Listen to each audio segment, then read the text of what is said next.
story begins. The woman set the film canister on the counter the way other people set down a sleeping infant, and the boy behind the register laughed before he even looked at it.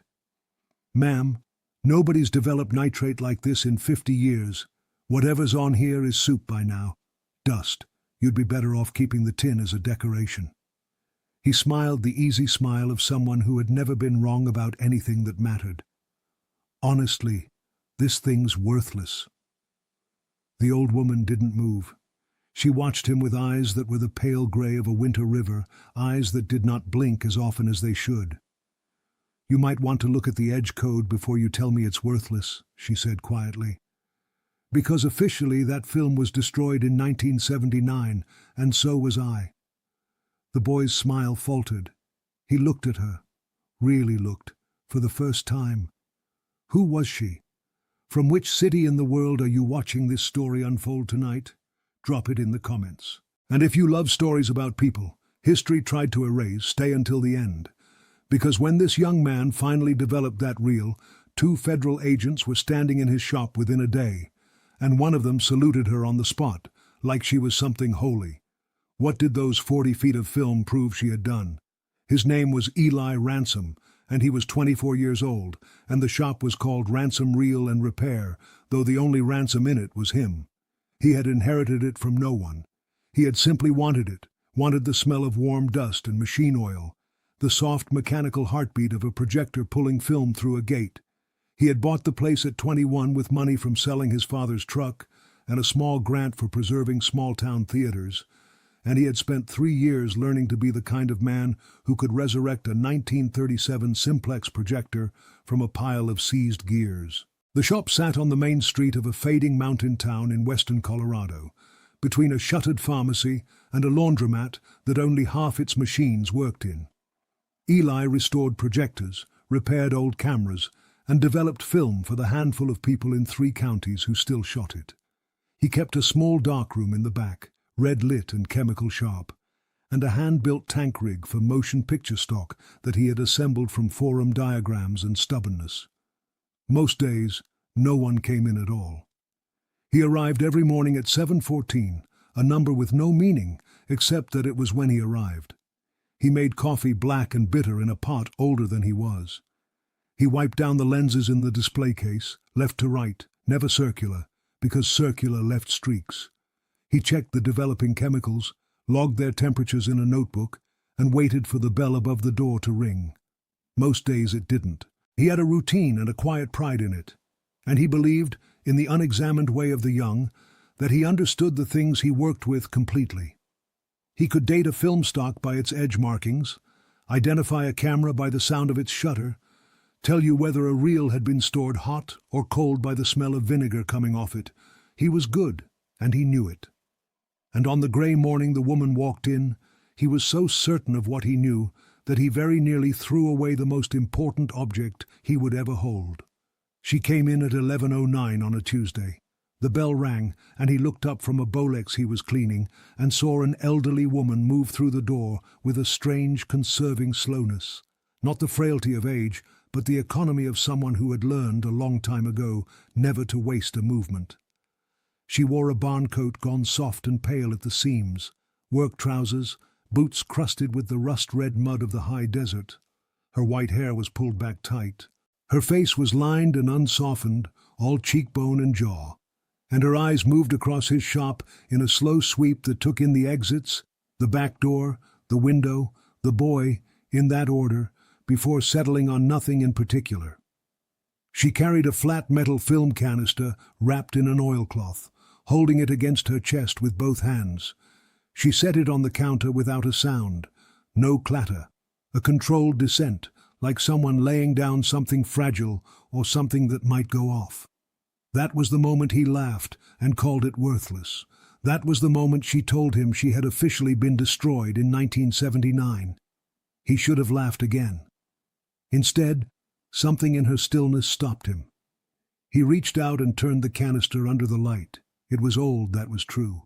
The kind of round, flat tin used for 16mm motion picture film, dented at one edge, the paper label long gone, leaving only a ghost of adhesive. But it was sealed with a strip of wax tape that had been applied with surgical care, and stamped into the lid, faint but unmistakable, was a series of characters that made no sense to him. It wasn't a brand. It wasn't a lab code. It was a string of letters and numbers with a dash and a single letter at the end, and Eli had handled thousands of film tins and had never in his life seen one marked like this. "Where did you get this?" he asked, and his voice had changed without his permission. "It was issued to me," the woman said.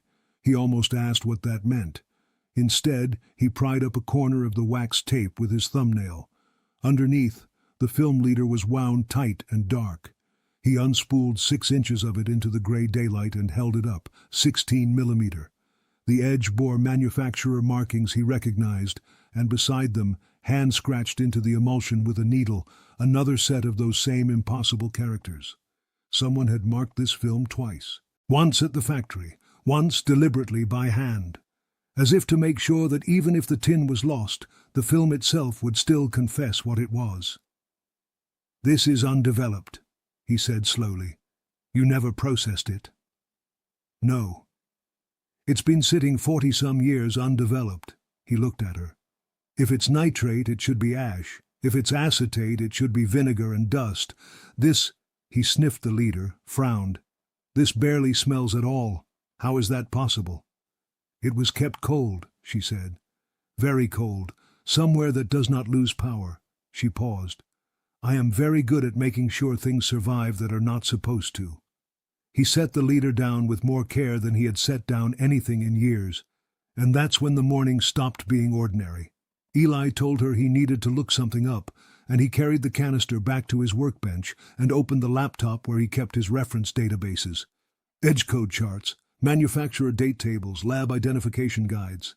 He typed the string from the lid into the film stock database first. No results. He tried the second database, the one collectors used for tracking provenance of archival material. No results. He tried a third, a government registry of decommissioned federal film holdings that he had access to only because he had once done restoration work for a regional historical archive. The screen returned a single line. "Access restricted. Record sealed." He stared at it. He had pulled hundreds of records from that registry. He had never once seen those words. From the front of the shop, the woman's voice carried, calm and even. "It won't be in your books, son. The program that shot that footage didn't have books.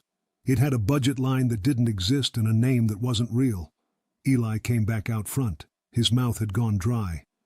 "What program?" She didn't answer right away.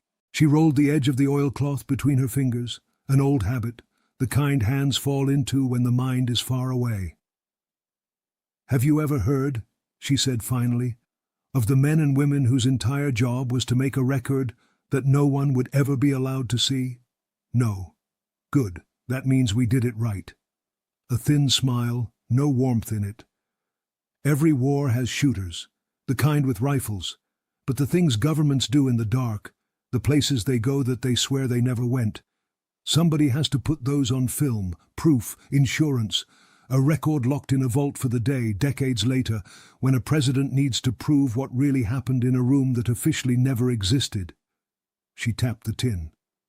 "I was a camera, that's what they called us, not camera woman, not operator, just the camera, as if I had no more name than the lens." Eli felt the hair rise on his arms. "And this reel?" "This reel is the one they didn't get back." He should have asked 100 questions. Instead, he asked the only one that mattered to a man who fixed broken things for a living. "Can it still be developed?"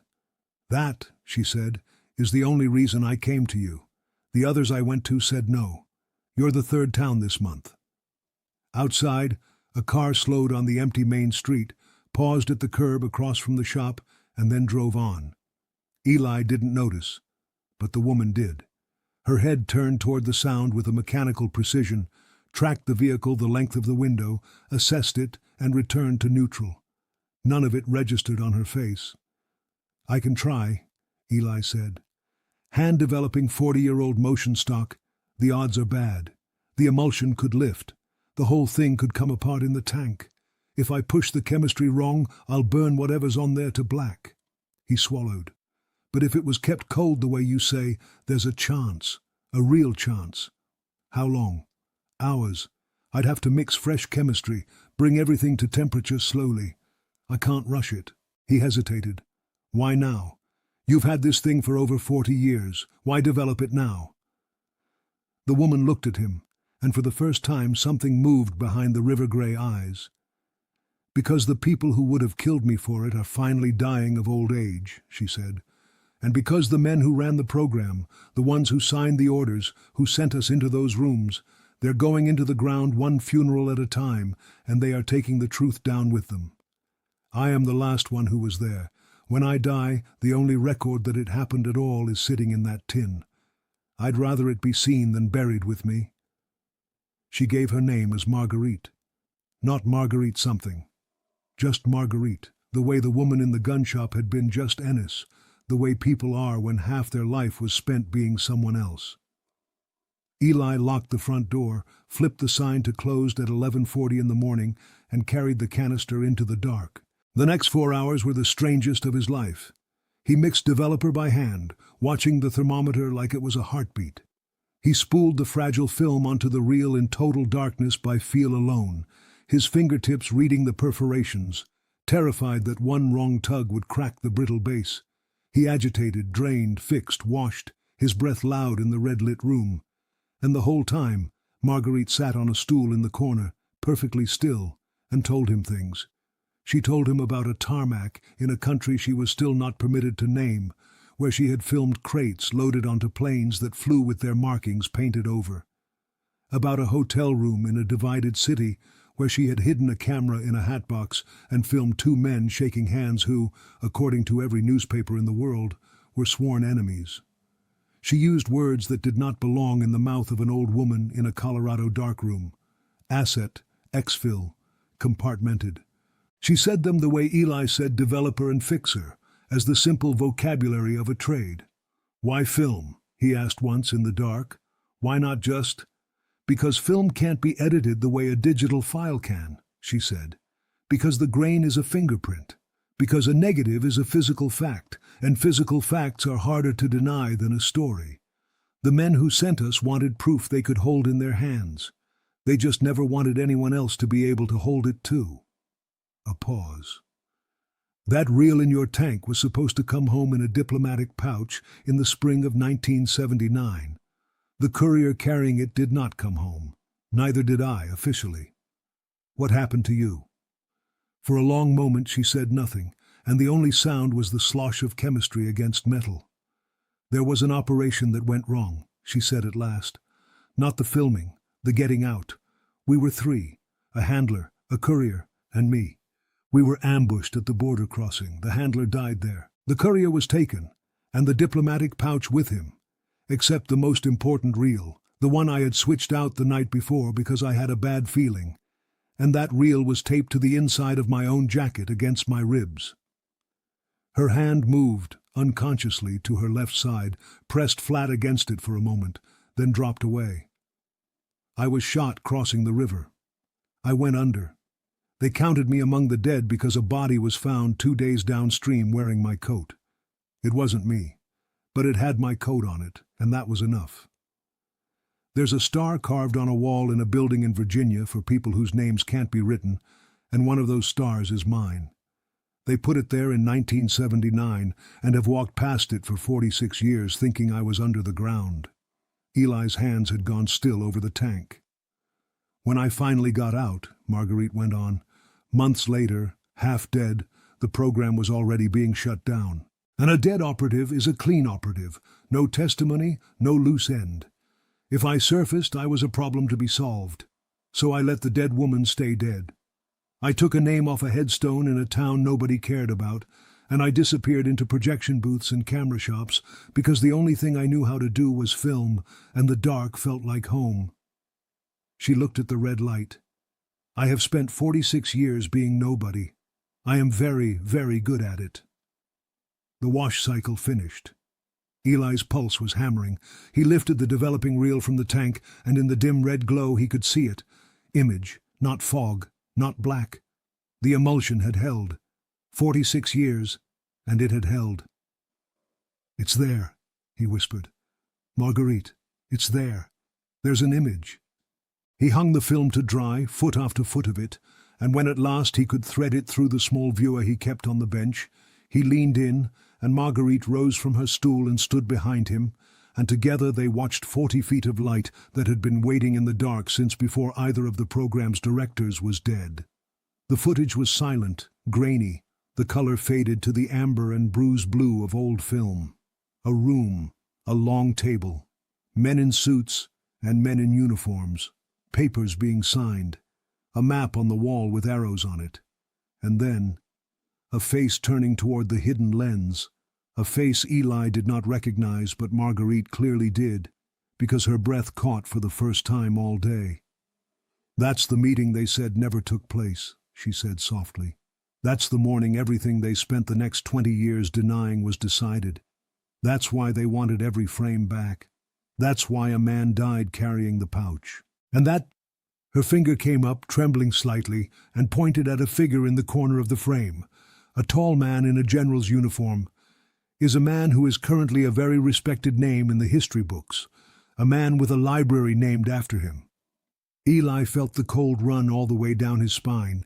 He had cleaned and developed and restored thousands of feet of film, and not 1 inch of it had ever made him afraid. This did.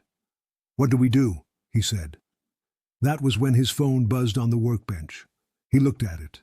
A text from a number with no name. He read it twice, and the bottom dropped out of his stomach.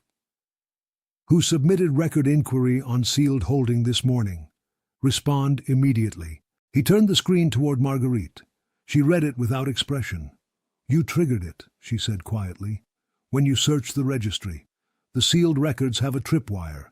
Somewhere a system woke up and flagged that someone, after 46 years, had gone looking for the one reel that never came home."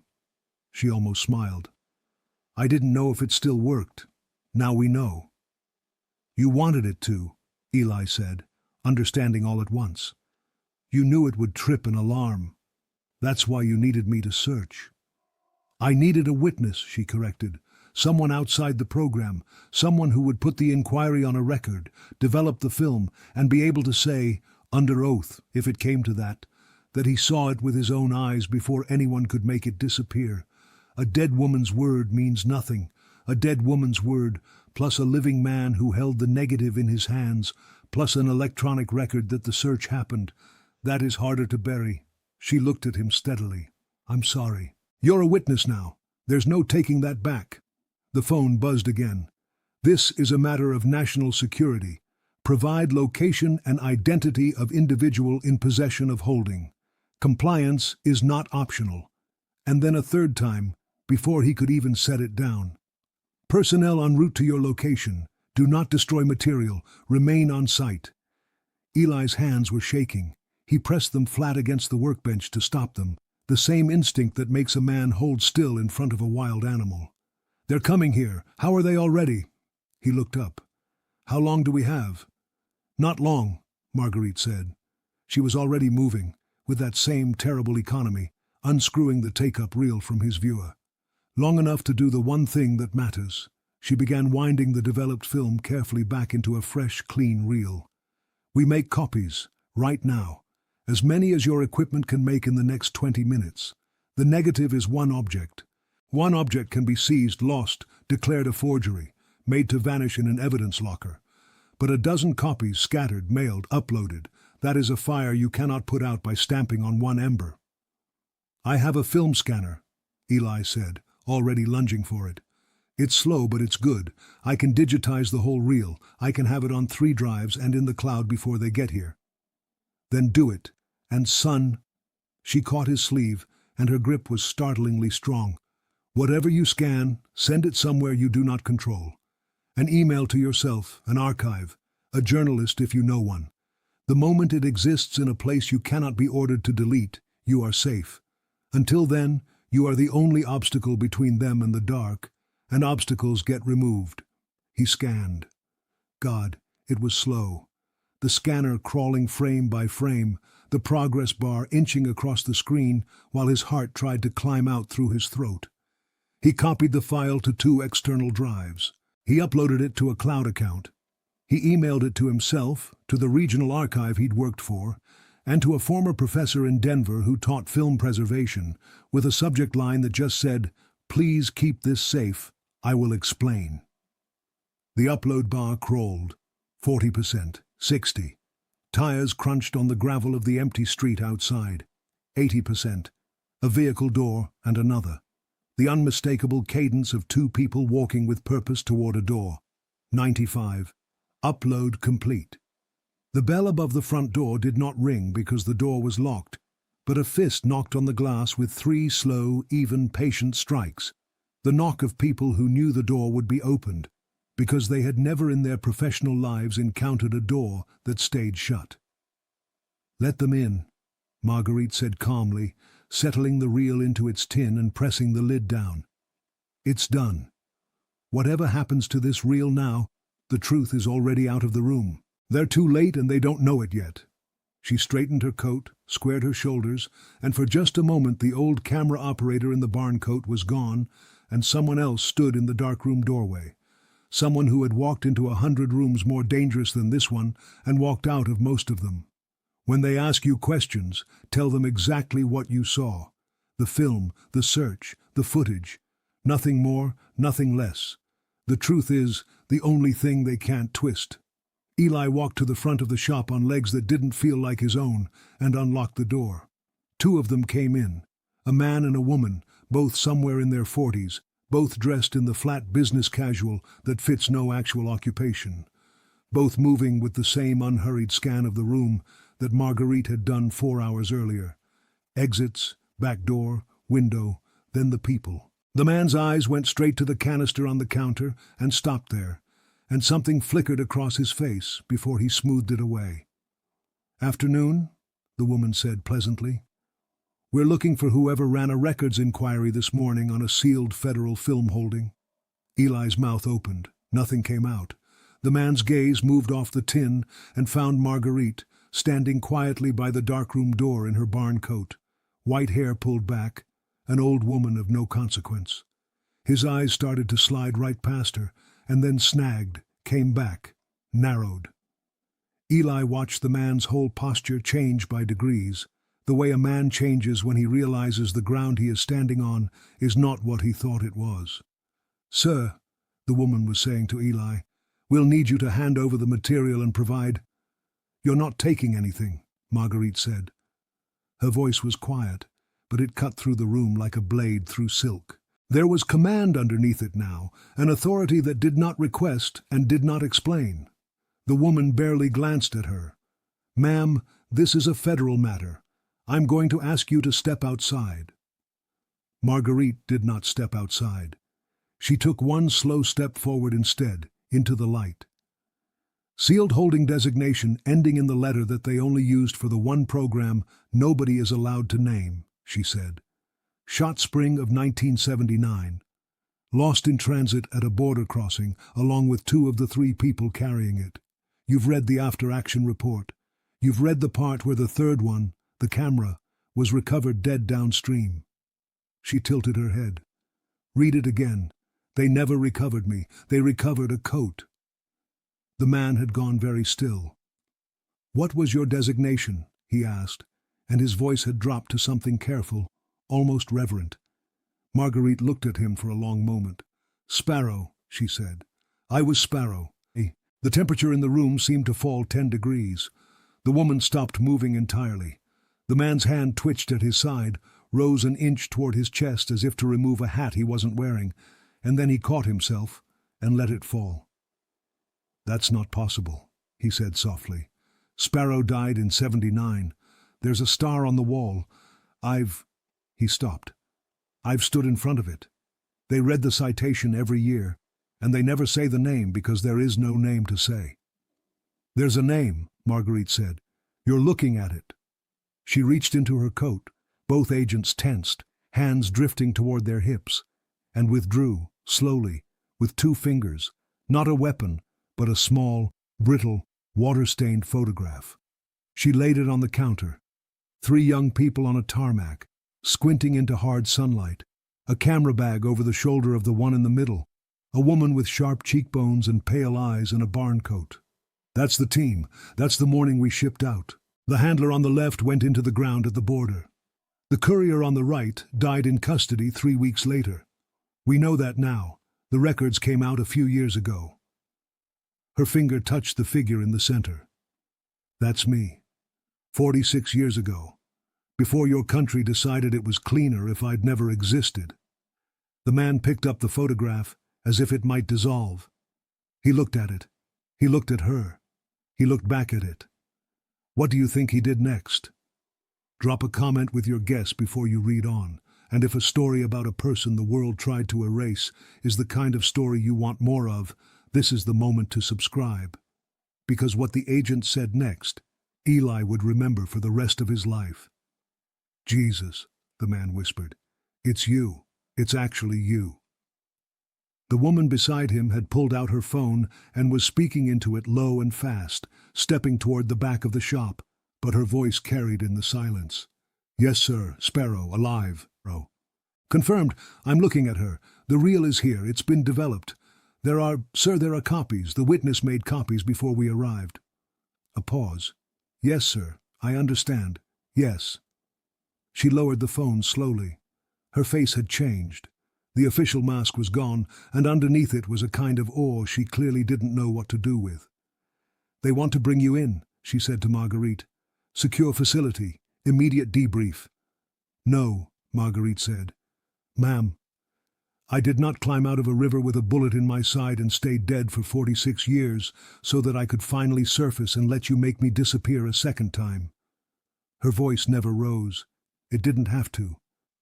That reel exists. It's been developed, and that young man behind you has scattered copies to places I don't even know the names of. There are witnesses. There is an electronic record that the inquiry was made. If I vanish now, the questions don't stop. They get louder because a thing that vanishes is a thing somebody was hiding. So here is what happens instead. You leave. I keep the reel, the original. And you go back and tell whoever signed your orders that they have a choice they haven't had in 46 years. They can let this come out properly, with honor, on the record. Or they can spend their retirement explaining to a congressional committee why they tried to make a Gold Star operative disappear twice. The man set the photograph down very gently on the counter, and then he straightened and brought his hand up, slow and deliberate, to his brow, and held it there. A full, crisp salute, the kind you do not give to an old woman in a barn coat in a film shop in a dying mountain town, the kind you give to the dead and to the living who should have been honored long ago and weren't. He held it. Marguerite did not return it. She only nodded, once. For what it's worth, ma'am, the man said, lowering his hand. Thank you, for all of it. Even the part nobody's allowed to know about. They left. The bell stayed silent, because the door had been propped, and then it swung shut behind them, and through the front window, Eli watched the dark vehicle pull away down the empty street and disappear around the corner by the dead pharmacy, and the shop was suddenly enormously quiet. Eli realized he had been holding his breath for what felt like an hour. He let it out. His knees folded, and he sat down hard on the stool behind the counter. That happened, he said.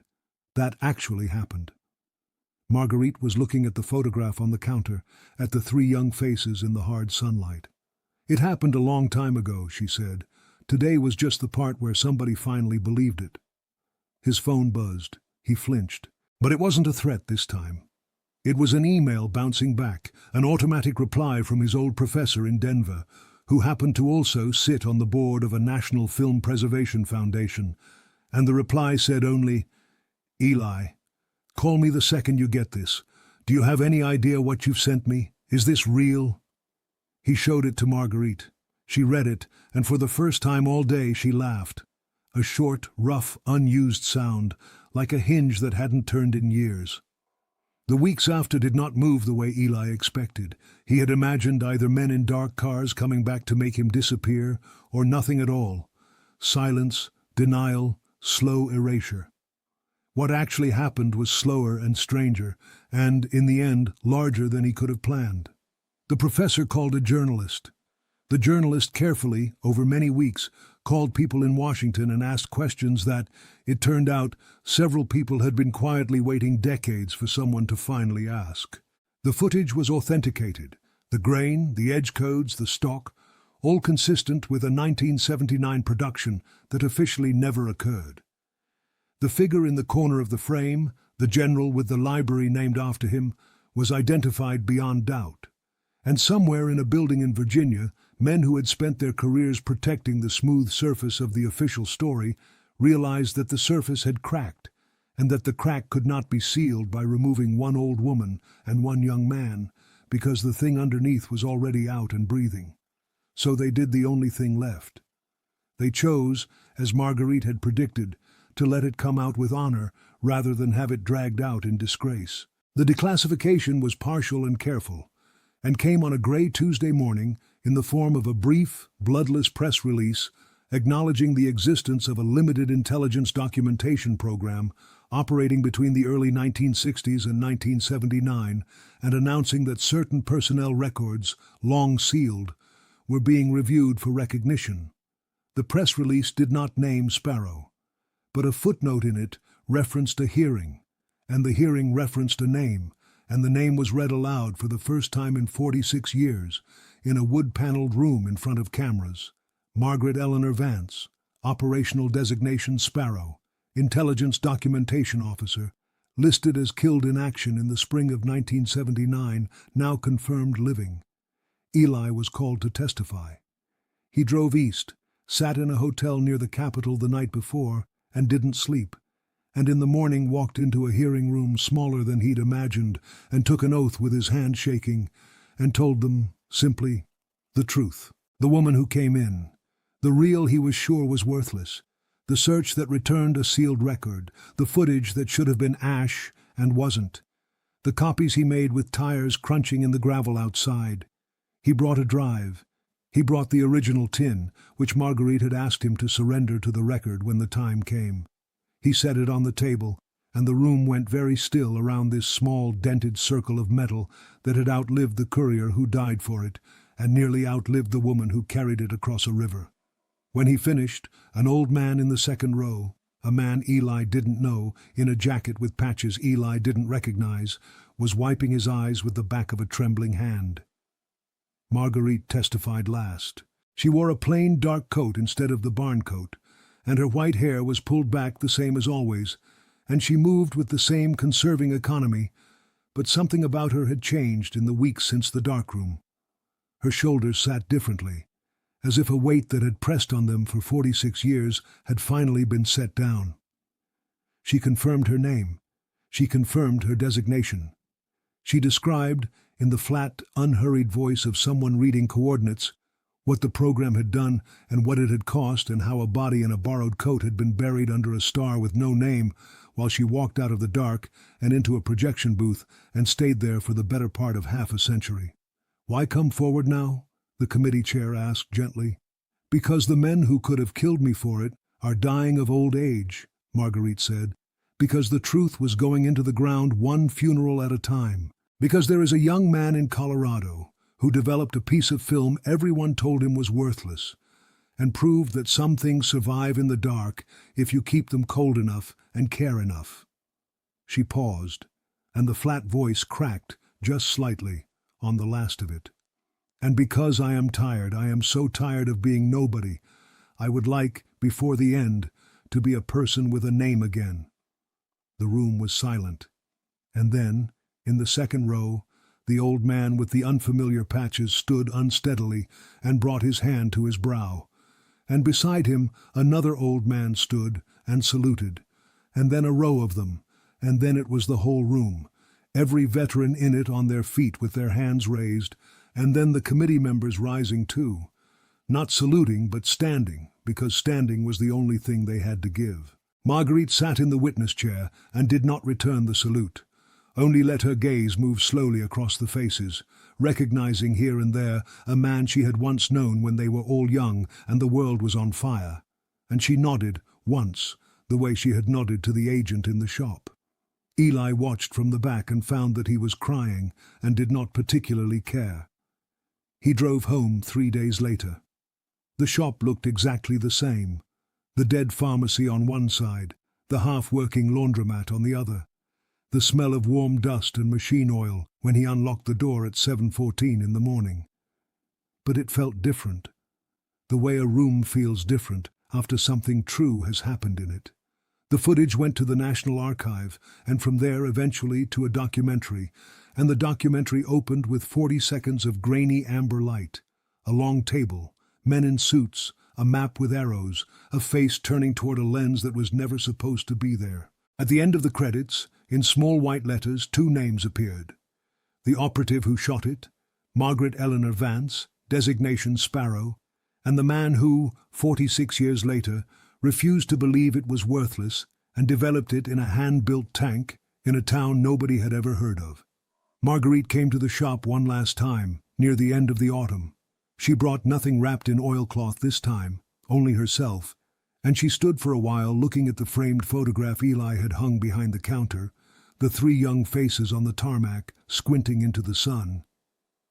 "Where will you go?" Eli asked. "Somewhere quiet. Somewhere with a dark room, maybe. I find I'm not done with the dark, I've just stopped hiding in it." She looked at him, the pale river-gray eyes steady. "You did a brave thing, you know. The brave thing wasn't making the copies. Anyone frightened enough makes copies. The brave thing was looking at a rusted-out reel that every expert told you was garbage and deciding to check the edge code anyway. That's rarer than courage. That's the refusal to be certain. Hold on to it." She left. The bell rang as the door closed behind her, and Eli stood for a long time in the quiet shop, in the smell of dust and oil, and thought about all the things people set down on his counter that he had nearly thrown away. A few weeks later, a young man came in with a shoebox of his late grandfather's home movies, embarrassed, certain they were worthless, asking if it was even worth the cost to look. And Eli, who once would have quoted a price for disposal, instead pulled up a stool and said, the way he now said it to everyone, "Let's find out. You'd be surprised what survives in the dark if somebody bothered to keep it cold." Because he had learned the thing the old woman taught him without ever quite saying it. That value hides under rust and time and silence. That the most important record in the world can look exactly like garbage to a man too certain of what he knows. And that sometimes the whole truth of a life waits, wound tight in a sealed tin, cold and patient and undeveloped, for the one person willing to carry it into the dark and find out what the light was hiding. Have you ever held something you almost threw away, only to discover it was the most important thing you'd ever touch? Tell me about it in the comments. And if you believe some truths deserve to come into the light, no matter how long they've waited in the dark, subscribe. There are more of them than you think. There are people who spent their whole lives as nobody, holding the only proof of what really happened, waiting for someone to finally believe them. And silence should never get the last frame.